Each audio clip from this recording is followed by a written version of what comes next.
Chelsea or United indeed, we'd like to hear from you. And on that note, I'd like to say Andy Mitten of United We Stand joins us on the line. Evening, Andy. Good evening. Jadon Sancho is back on in a big way. Well, yeah, there's been some progress from Manchester United's side. Obviously, he's been the number one target throughout this transfer window with the club, with the manager. The other players would like to see him come. And I think Manchester United fans would like to see him come as well. The problem has been that Borussia Dortmund have not budged on their 120 million euro asking fee. And Manchester United will not pay that. And there's other side issues such as the agent's fee and the players' wages. United want his wages to fit in with the existing pay structure. At Old Trafford, there were significant problems when Alexis Sanchez came in on far more than the rest of the players. And a deal's not been done. There's still a lot of obstacles in the way. As I understand it, the player wants to join Manchester United. He hasn't pushed to leave Borussia Dortmund. He's been perfectly happy at Dortmund, where he's excelled. And we've probably got close to another month of this. Some people absolutely love it. It just fills up their life. They're obsessed by transfers. And other people find it completely tiresome and just want it to be done. And they see the deadlines which are imposed. Dortmund said, our deadline is August the 10th. That's been and gone. United paid absolutely no attention to that. United have got money to spend, but there's a nervousness about the economics of the club and football in general because of the COVID situation. For every game that United play behind closed doors at Old Trafford, they lose approximately £4 million in matchday revenue. They've already paid a £20 million rebate to the broadcasters. United have had a lot of success commercially with sponsors, and they're still successful, but looking forward, it's generally dependent on the health of the world economy. And if companies are contracting, then they're less likely to take out multi-million pound sponsorships with football clubs. So United have got money to spend. They've got to get rid of some of the players on the books, and they're hard to shift because they earn too much money. There's not a queue of suitors for players who've been injured too much, who've not been contributing so much to Manchester United. And the squad is quite bloated, but Ole Gunnar Solskjaer and his coaches absolutely want to improve it. They wouldn't be satisfied if there's only one player comes in, Donny van de Beek. That's a signing that's been welcomed, good price. I've spoke to a lot of people about that who know far more than I do. Probably the most relevant was Steven Pienaar, the former Everton and Tottenham player who's now a coach at Ajax. And he said that Donny reminded him of Frank Lampard as a player, but he also said he needs time to settle in England, and you shouldn't just expect him to be like Lampard in his pomp straight away.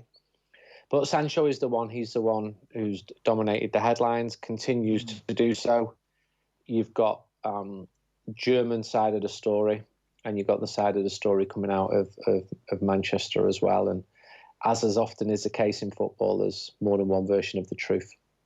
Yeah, one version of it that came out this evening I saw coming from Sky, Andy, was that there'd been some positive movement. You mentioned around the various elements of it, but that there'd been some positive movement in the conversations around agent fees in personal terms. Like the monster fee itself obviously remains a massive hurdle. Is it your understanding that the wheels are starting to grease a little bit? That's exactly my understanding. And to add to that, United are adamant that they're not going to overpay. The comments from Agnelli at Juventus yesterday at a meeting of the ECA, where he said he expects transfer fees to be 20 to 30% down. That struck a chord with Manchester United. And a month ago, a big agent who's done some of the biggest deals in the last couple of years, he said to me, the benchmark has not been set for this transfer window. It'll be set at the top end with the first big deal, and he expected that to be Havertz from Bayer Leverkusen to Chelsea, and that happened. And throughout, Bayer was saying 90 million, 90 million, 90 million, 90 million, and when it was done, it was 62 point something million with some add-ons, which took it to just over 70 million sterling. So I think everyone in football looked at that. Well, not everybody. I'm sure Sligo didn't in the Republic of Ireland, but the top end clubs certainly did as some kind of benchmark. Football is not wealthier now. It is since COVID. Every single club has seen their revenues depleted, and United's next accounts will show a far bigger drop than the last published account. So on one level, Sancho absolutely stacks up. He's a top player. He's the right age profile. He's in a position which Manchester United want to strengthen. United do have other targets if it doesn't come off, but he is the clear number one. And I've been speaking a lot to various people and doing my job, and the understanding I get from the football side of the club, as opposed to the executive side of the club, is that we need top talent to come in here to continue the good job that Ole Gunnar's doing, to get Manchester United closer to Liverpool and to Manchester City. I wouldn't expect United to win the league this season at all, but to continue the improvement. Those 3 semi-finals maybe become 1 cup, maybe 2 cups, maybe 2 finals. United are in the Champions League, so that's going to be much more difficult than the Europa League. The season is going to be more condensed. It's going to be more difficult, and United need a stronger squad, because when a weaker squad was played in those FA Cup games against Norwich and Chelsea, the difference was noticeable. So on one hand, you've got the best United 11 beating Manchester City away twice, and once at Old Trafford, beating Chelsea away twice. And you can dispute what the best 11 is. It's not clear cut. It seldom is in football, but I think the point rings true that more quality is needed. And you had players last season like Andreas Pereira, who played 40 times, Jesse Lingard featured in 40 matches, and it probably wasn't enough for them, but I think the coach, it was a bit too much for them, given the lack of goals and assists that those 2 players brought. And I think United would listen to offers for players, several players. It's pretty obvious who those players are, ones who have not featured as much towards the tail end of the season in Ole Gunnar Solskjaer's plans. And it'd be important to get some of those players off the wage bill. They did well getting rid of Alexis Sanchez, because he was an unmitigated flop for United. And I think Ole feels he's doing a good job. He did some firefighting from what was left over from the previous manager, but then every manager says that. I can remember David Moyes saying there's a huge job to be done here, and Louis van Gaal saying we've got to change everything here, and Jose Mourinho saying exactly the same thing. So that's what football managers do. But that 3rd place finish was pretty positive for Manchester United last season, and I'm pretty optimistic going into next season, notwithstanding the fact that fans are not going to be able to be there initially at the start. I wrote a story today for The Athletic about how the club are meeting the local authorities tomorrow, Thursday, with their plan to get 12,000 fans in for the game against Crystal Palace on the 19th of September. I got tipped off about that 11, 12 days ago, sat on it, backed it up, and wrote it when I found out the meeting was confirmed for tomorrow. But even in the time I was writing it, over the last 24 hours, the mood has darkened because of the increased infection rates nationally and specifically in Greater Manchester as well. So it's very, very complex. And this is the environment which is football at this moment, and for Manchester United. Yeah, it'll be interesting to see how that one plays out for that Crystal Palace game, and what impact today's new guidelines will have from number 10. Just in relation, I've been watching, you mentioned about Donny van de Beek, and like the, I suppose, uncertainty for him. A lot of people have seen him in the Champions League, but other than that, like what, sort of a player, what it is he brings. I've certainly been watching plenty of the highlight reels, and you can get an increased sense maybe of how fantastic somebody is, and it's not really based in reality. But in terms of the importance of the signings, Andy, like Donny van de Beek versus Jadon Sancho, is Sancho a more important signing for what United really need right now? Yeah, and the price reflects that. Yeah, he's seen as being a world-class player or on the cusp of being a world-class player. And Donny, very good, ticks lots of boxes, but Sancho is the star. And this is a squad which needs stars, like former Manchester United squads. I spoke to a lot of people in Holland about Donny, because it's my job to do that. And I've watched him play live. I watched him in the best game of football I saw last year, when Ajax beat Real Madrid in the Bernabeu. Did he stand out? No. The truth is, I had 800 words to write by the final whistle, and I'm just sort of looking up and watching this young Ajax team just attack and attack and attack. It was an incredible game of football, but I wasn't scouting any individual players. And when he was on the cusp of signing, I asked a journalist, one of the top journalists in Holland, who's a good contact of mine, and he came back with some information, and I put that onto social media, which was appreciated. But I also had other people going, you should know this. It's your job to know this. You're supposed to be a European football journalist, which is very true. But I don't have an encyclopedic knowledge of thousands of footballers. You know, as soon as I'm asked to hone in on one, I will do, and I'll go deep into their story. But when he signed, I spoke to lots of people at the club about him, speak to people in Holland. I mentioned Steven Pienaar.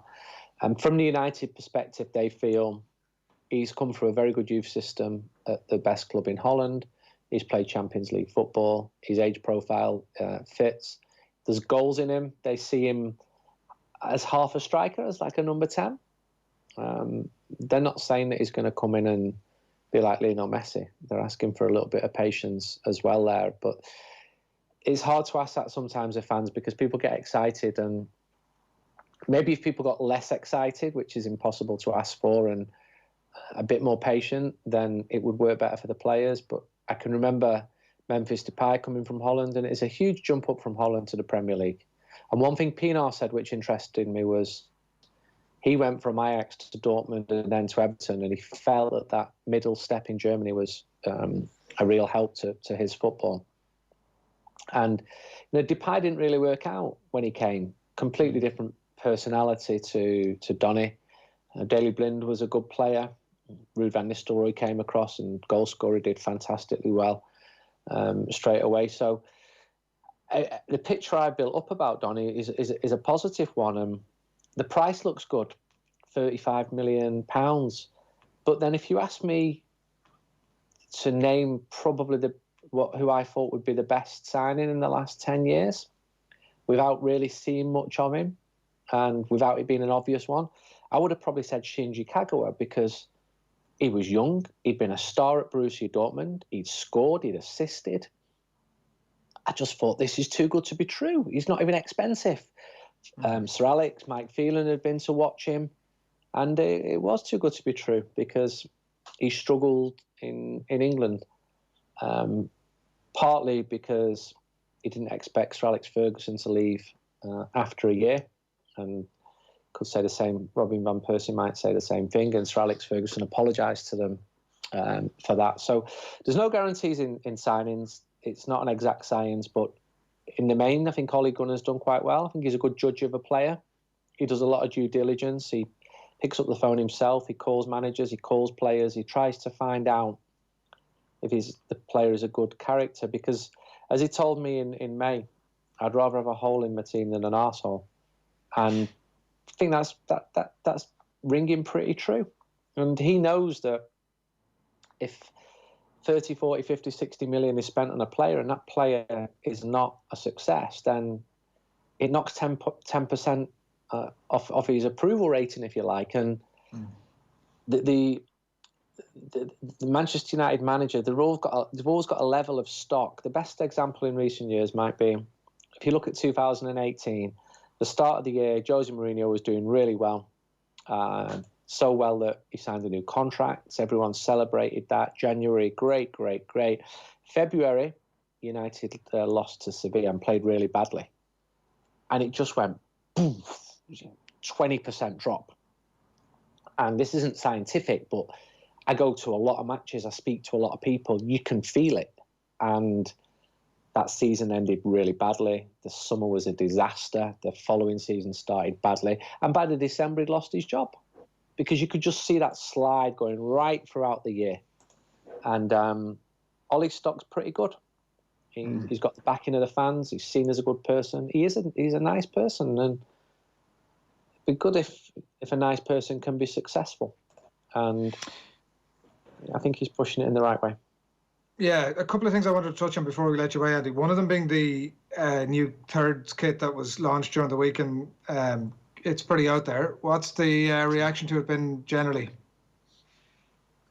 It depends who you ask. I mean, if you ask children, I've got a brother who's 13, and he thinks it's fantastic, and maybe he wants to look like a wild animal. I've not bought a kit since I've been a kid, but when I was a kid, I loved them. I was first in the queue at the superstore before it was a mega store, and it really excited me. And as a journalist, I used to get every 2 years, I'd get calls. BBC One would ring me. You must be disgusted that Manchester United are bringing another kit out. And the more it went on, I thought, no one's being forced to buy these kits. When I speak to the parents who buy the kits for their kids, they're telling me that they're wearing them every single day. They're getting actually decent value out of them. Do I agree that they should be changed every single year? Not really. 3 kits as well? Not really. Is it a huge deal to me? Not really. Did I like the pink kit? No. Lots of people did, though. And I said, I think yesterday, if Man United go to Real Madrid away looking like zebras and win 4-0, everyone will see that kit in a totally different way. Yeah. So, it'll be the opposite effect of the grey kit. Come here, before we let you away, Andy, I do want to get your thoughts. The Gulligan Nostalgia have been a little bit busy, but maybe not as much as United fans would like. Casey Stoney, the other, has been very busy. Tobin Heath, a big deal in the game, a double World Cup winner, and a big deal. Do you feel for United side of work to do, maybe to bridge that gap to the top 3 in the Super League? Yeah, I think that's fair. I think Manchester City have been buying bigger names, and Manchester United cannot be left behind. Their average home attendances are pretty similar. There's a couple of thousand going to the regular games. And then when games are played in the main stadium, there was a huge crowd for the Manchester Derby a couple of years ago when City entertained United. The salaries for some of the women's players are still very, very low compared to the men. But as you say, a double World Cup winner. United are very satisfied with the progress that the women's team are making, with Casey Stoney as a person, as a coach. When she came to do the presentation for the interview, almost immediately the club said, we've got our one here, this one's a keeper, and she's very highly rated. You're seeing quite a lot of talent moving towards England now, and I know a friend of mine looks after one of the ladies who plays for Barcelona, and he was sort of sounding me out, and I said, look, it's not really my area. And I took from that conversation that England is becoming a more attractive place for the top female footballers, and City have signed well. United have been doing the same, and good. It's great. There's people who now go to all the women's matches. They enjoy it. I don't think the stadium's ideal. It's 12 miles outside of Manchester. It can be quite a desolate place, even though the facilities in the actual stadium are fine. But if it was in the middle of Manchester, I think that would be much better. Yeah. And I've seen the top of the women's game. I've been to Lyon. I went to Lyon to interview Raphael, who's just moved to Istanbul. And he said to me, because my flight was cancelled, he said, the women's team are playing tonight. Why don't you come to the game with me? And it was a big Champions League game, and there were 11,000 people there, and all the first team and the men's team were there. And it was a big deal. I felt it, getting the tram to the ground in Lyon, who were the best team in the world in the women's game. And they've been the most successful team, and the teams in England are not at that level yet, but it's definitely moving in the right direction. Yeah, interesting to see, and we will definitely watch it with increasing interest as well. Andy, thanks a million. Thank you. Thanks a lot. Andy Mitten on the line from United with Sand. Take a quick break. Football on Off the Ball with Paddy Power. More confident than United before a Europa League final. Gamble responsibly. See dunlewy.net.